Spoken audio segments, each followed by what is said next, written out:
சுலைமான் நபியும் சாதுரியமான தீர்ப்பும். தாவூது நபியின் மகன்தான் சுலைமான் நபி.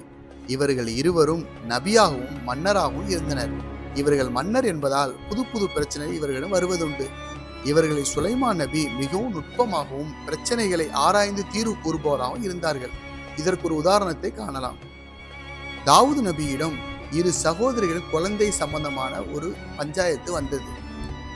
இரு சகோதரிகளுக்கு தமக்கு கிடைத்த 2 குழந்தைகளில் ஒரு குழந்தையை ஓனாய் தூக்கி சென்று விட்டதாகவும் மீதமுள்ள ஒரு குழந்தைக்கு இருவரும் உரிமை கொண்டாடி தாவூது நபியிடம் வந்தனர். இதை விசாரித்த தாவூது நபி மூத்தவளுக்கே குழந்தை சொந்தம் என தீர்ப்பு கூறி அனுப்பினார்.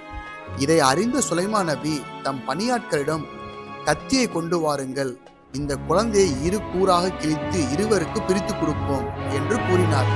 குழந்தையை வெட்ட முயல்வதோடு பாசாங்கும் செய்தார். மூத்தவள் சும்மால் இருக்க இளையவள் பதறிப்போனாள்.